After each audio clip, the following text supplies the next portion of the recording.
मेरे राष्ट्र का प्रत्येक नागरिक आत्मा से तपस्वी और शरीर से एक मजबूत सैनिक बने, जो अपने धर्म की, अपने राष्ट्र की सेवा कर सके, रक्षा कर सके।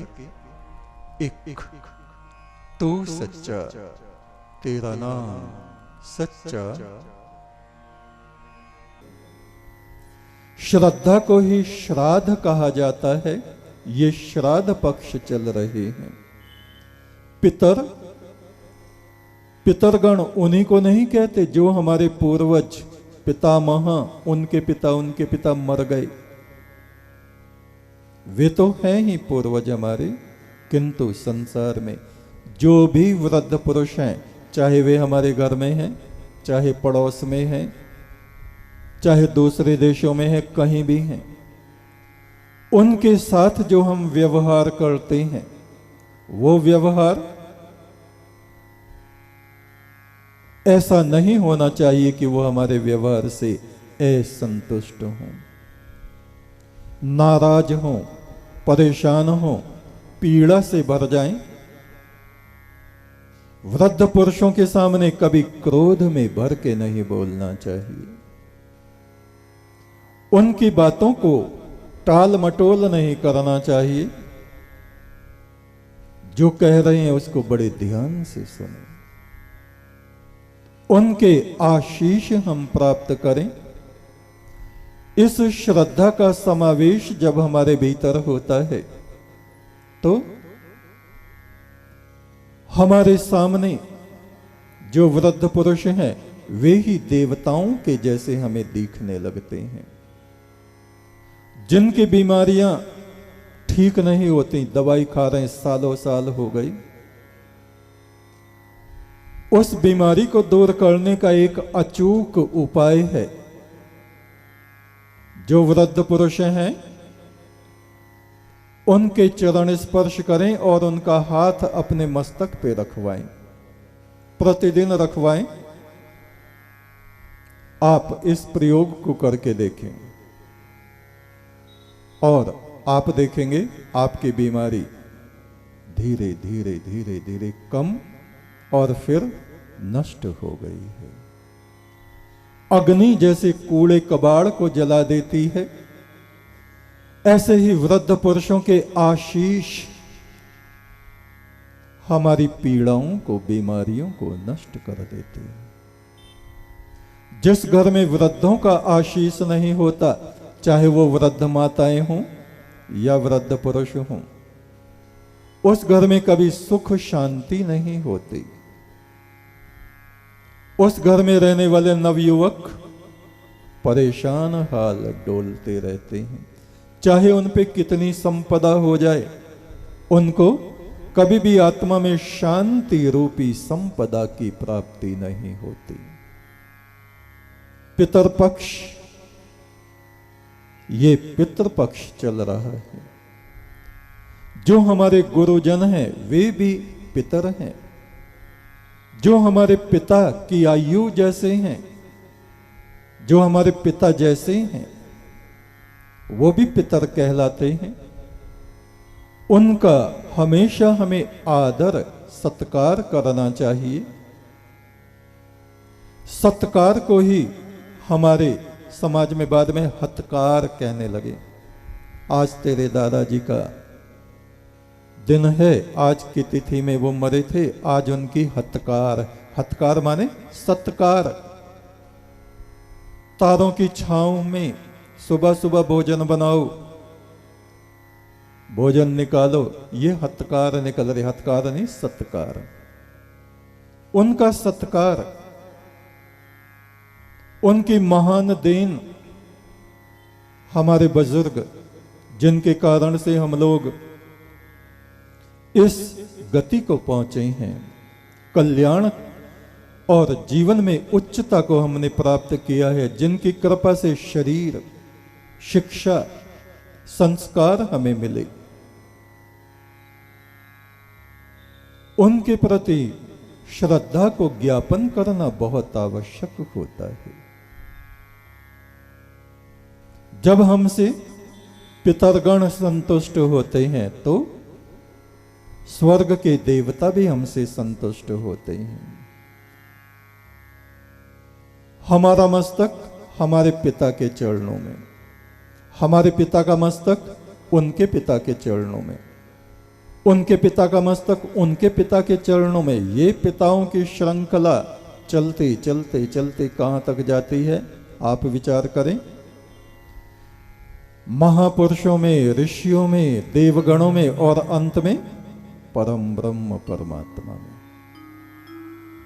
और उस परमात्मा का प्रकाश इन पूर्वजों से होता हुआ, उनसे होता हुआ हमारे आत्मा तक पहुंचता है।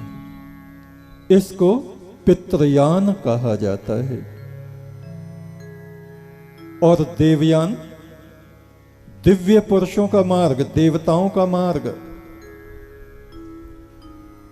जिन्होंने इस संसार के विषय विकारों को त्याग दिया, जिन्होंने अपने विचारों को उच्च बना लिया, जो नित्य प्रति यज्ञ, हवन, वेद पाठ, दान, परम ब्रह्म का जप करते हैं, वे मनुष्य देवरूप हो जाते हैं। वो देवयान है। उस मार्ग से चलती हुई ये जीवात्मा उस परम ब्रह्म में जाके स्थित हो जाती है, उसी में पहुंच जाती है। ये देवयान मार्ग कहलाता है।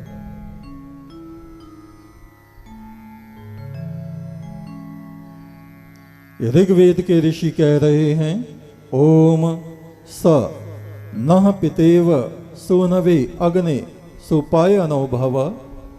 हे परमेश्वर, हम तो अबोध अज्ञान बालकों की तरह हैं। तू हमारा ज्ञानवंत पिता है।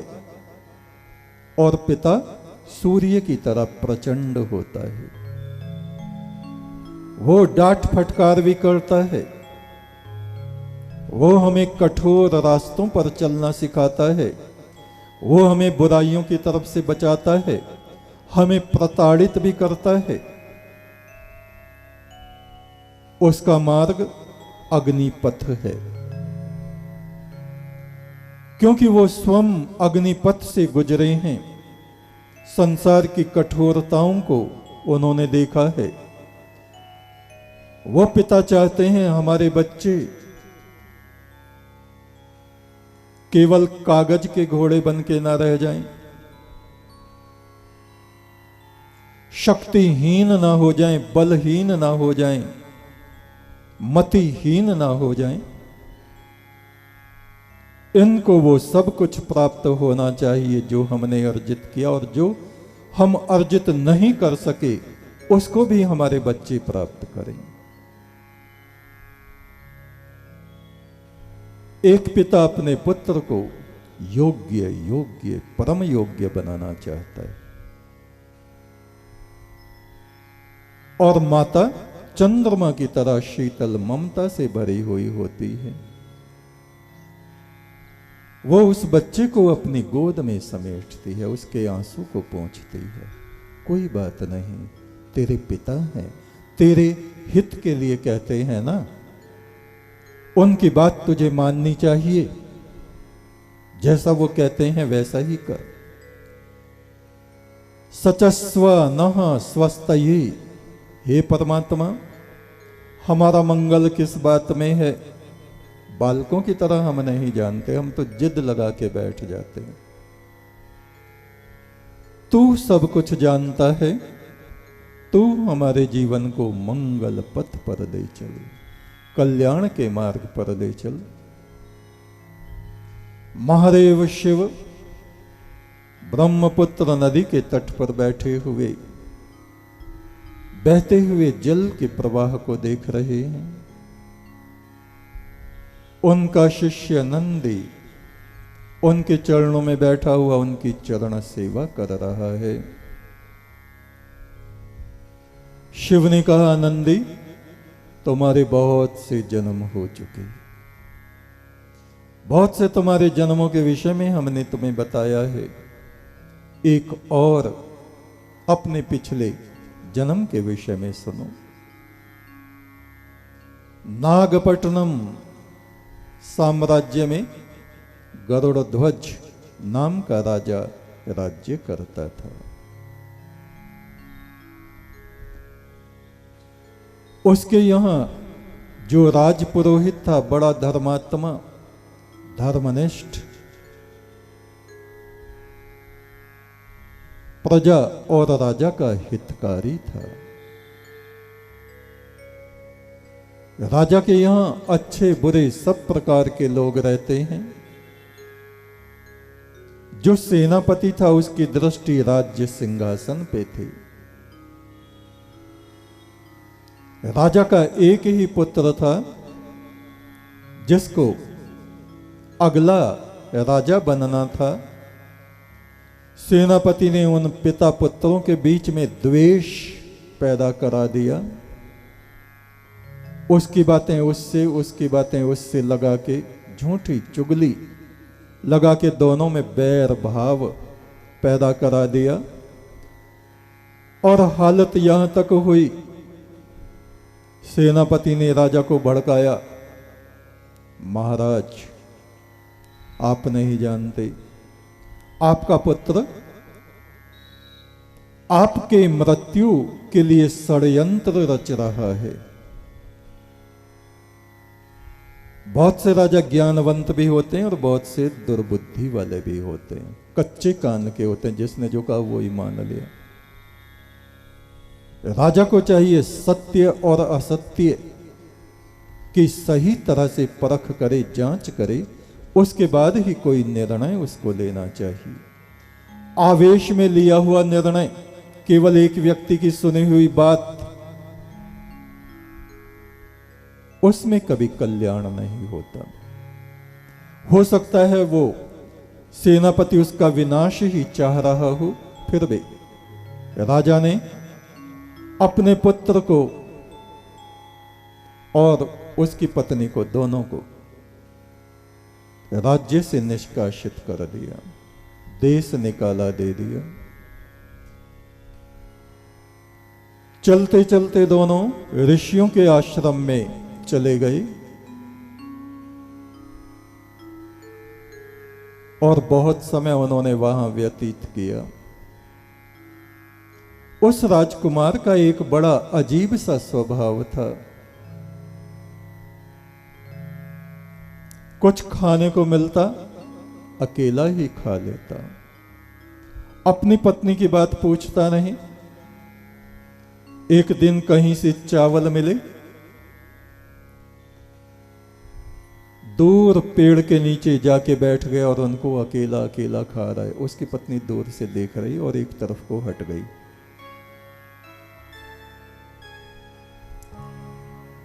जब वो वापस आया, उसकी पत्नी ने पूछा, आपने कुछ खाया या नहीं?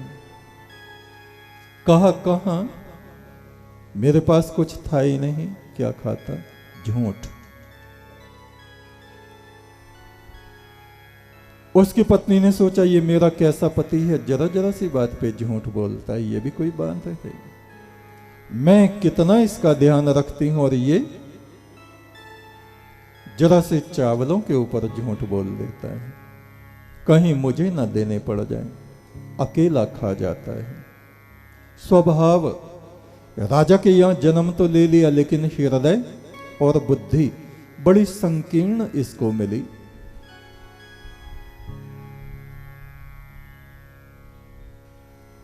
राजा के यहां जो पुरोहित था, ब्राह्मण देवता, उसने सब बातों का पता लगाया और राजा को कहा, महाराज आपको ज्ञान बुद्धि से काम लेना चाहिए। आपका एक ही पुत्र है, आप सोचिए आपकी मृत्यु के बाद कौन राजा बनेगा? क्या ये सेनापति जो दुष्ट है, धूर्त है, जिसने उल्टी सीधी बातें आपसे कह के आपके पुत्र को आपसे अलग कर दिया? राजा गरुड़ ध्वज ने कहा, आचार्य क्या तुम सत्य कह रहे हो? आचार्य ने कहा, मैं असत्य क्यों बोलूंगा महाराज? षड्यंत्र तो ये सेनापति कर रहा है। इसके स्थान पर आप कोई दूसरा व्यक्ति नियुक्त करें, राजकुमार को आदर पूर्वक बुलाएं। आपकी आयु भी काफी हो गई है, अब उस युवराज को बुला के उसका राज तिलक कर दीजिए। और राजा को बात समझ में आ गई। आदमी दौड़ाई, इधर उधर ढूंढा, ऋषियों के आश्रम में वो युवराज मिल गया। दोनों को लाया गया, युवराज का राज तिलक हुआ। बहुत कुछ उपहार, सोना चांदी, धन, वस्त्र, मिठाइयां, भोजन प्रजाजनों को बांटा गया।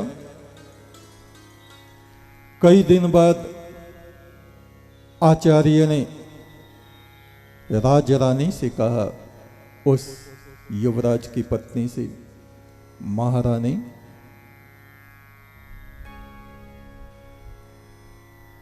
मैं आपके परिवार में वृद्ध हूं, आयु में अधिक हूं, नित्य यज्ञ आदि करता हूं। हे देवी, आप मुझे भी कुछ दें, कुछ वस्त्र, कुछ भोजन। रानी उदास हो गई। कहा, आचार्य आप उचित कहते हैं, और मेरा खुद का मन था कि मैं आपको कुछ आभूषण दूं, वस्त्र दूं, किंतु आप देख रहे हैं मेरे पास ही आभूषण नहीं, ढंग के वस्त्र नहीं, ठीक प्रकार से खाने को भोजन नहीं। आचार्य ने कहा, देवी ऐसा क्यों? उसने कहा, मेरे पति का स्वभाव ऐसा ही है, वो मेरा बिल्कुल भी ध्यान नहीं रखते, ना कभी खाने को पूछते हैं, ना कभी नए वस्त्र देते हैं, ना नए आभूषण देते हैं। मैं क्या करूं? आचार्य ने कहा, यही बात जो आप मुझको कह रही हो, अपने पति राजा के सामने आप कह सकते हो? बोले, हां, जो सत्य है उसको कहने में क्या, मैं अवश्य कहूंगी। आचार्य ने उन दोनों को एक स्थान पर बुलाया, एकांत में, और उस रानी से कहा, देवी क्या आपके पति आपका ध्यान नहीं रखते? आपके भोजन की व्यवस्था तो ठीक है, आपके अलंकार, आभूषण, वस्त्र आदि तो ठीक हैं। रानी ने कहा, कहां आचार्य, मेरे पति को तो मेरा ध्यान ही नहीं है, इधर उधर और लोगों में निमग्न रहते हैं। एक तू सच्चा, तेरा नाम सच्चा, संसार के मालिक तेरा नाम सच्चा। एक तू सच्चा, तेरा नाम सच्चा, संसार के मालिक तेरा नाम सच्चा। एक तू सच्चा, तेरा नाम सच्चा, संसार के मालिक तेरा नाम सच्चा। एक तू सच्चा, तेरा नाम सच्चा, संसार के मालिक